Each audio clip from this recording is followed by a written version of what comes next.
President Donald Trump is marking a milestone tomorrow, 100 days in office. Since Inauguration Day, the president has been meeting with the country's leading chief executives to get their input on policy, reform, and job creation.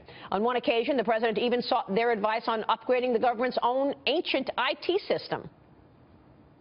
We have a computer system in this country that's 40 years old. So when you hear we're hacked and we're this, that, we're like easy targets. And one of the things we're doing, in fact, we're working with a very, very wonderful woman from IBM and others.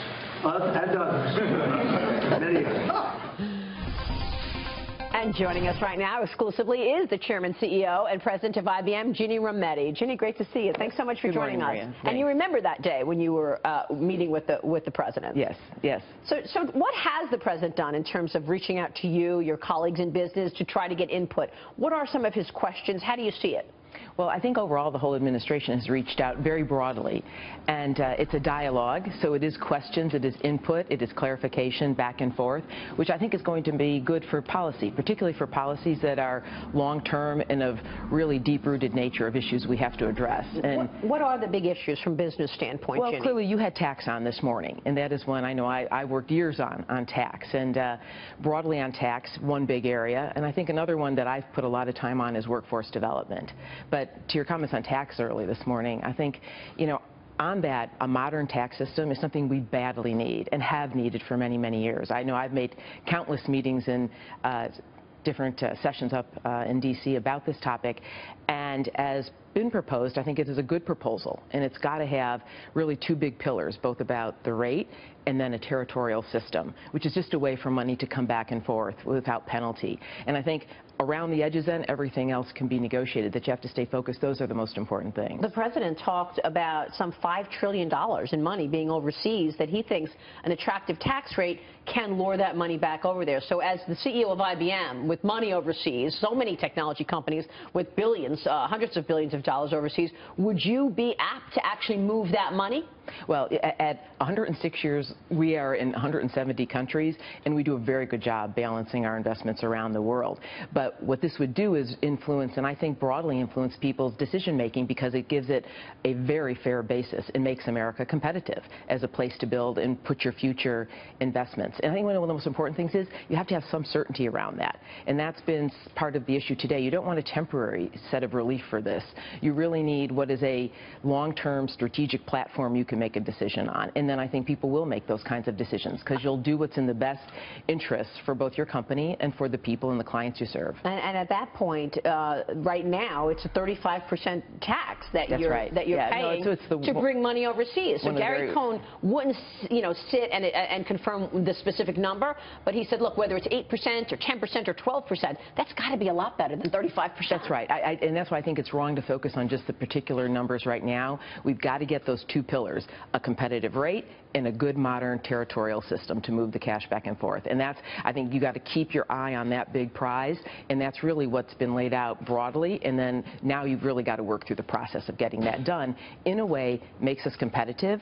And yes, there does have to be investment in this country, right? So you want to do both and spur growth. I think if you have those three tenets, that's a good plan. Do you think that is also going to spur expenditures by business? Because one thing that we've noticed is just over the last 8 or 10 years, businesses have been sitting on cash because of the regulatory environment, probably. Lots of rulemaking out there, new rules, as well as the tax rates. So do you think that we will actually see an unleashing of business?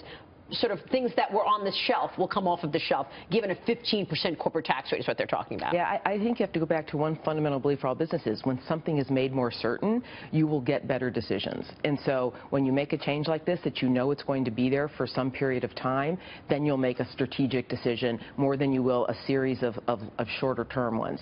Now, for us, we've made, I think, what are the right strategic decisions overall.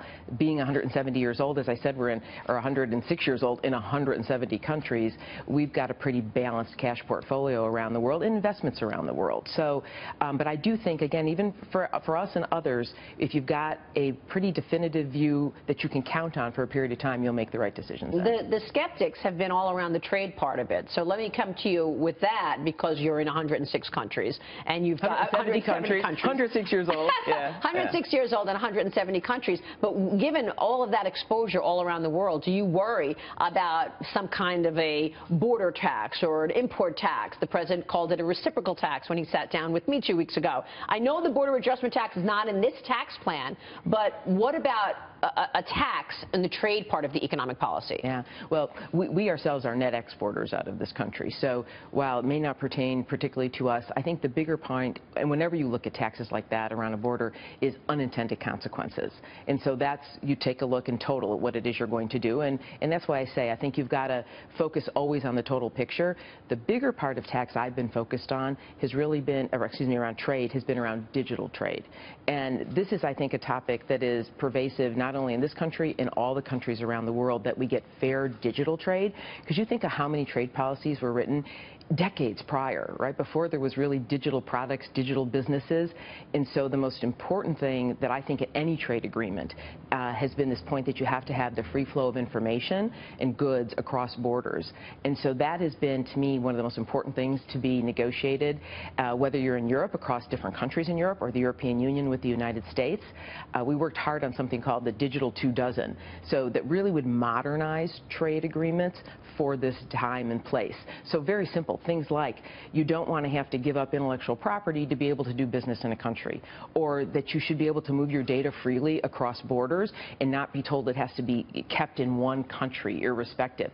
Anyone who is an international company of any kind has to have those things to really operate freely. And so that, to me, is one of the most important issues that's around trade right now. This is a really important point that you're making. Do you think that Wilbur Ross and the trade executives that are dealing with this are including this, the Yes. digital trade? Yeah, I'm very pleased. I mean, if you've listened to Wilbur, he has said very clearly that this is one of the more important tenets to include in what they've got here. So I think they've listened very carefully to that and are very supportive of that. And what about the 3.8% Obamacare surcharge that they want to get rid of in this tax plan?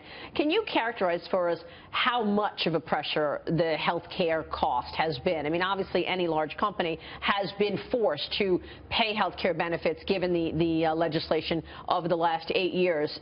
Do you think this is going to be a relief to see a repeal and replace? Look, as a big company, and actually as a top employer where people are your most important asset, we focus this more on, I need a healthy workforce, and I need a competitive workforce, and I need to hire people and be able to compete with that. So I look at healthcare as something that I need to do to have a good business and to have great employees. So it doesn't matter to you? It really doesn't matter, because we're going to do what's right to take care of our employees, and we do. And we do spend a fair amount on healthcare. We spend well over $1 billion a year on healthcare. But it is the right thing to do in a competitive market to have the competitive workforce.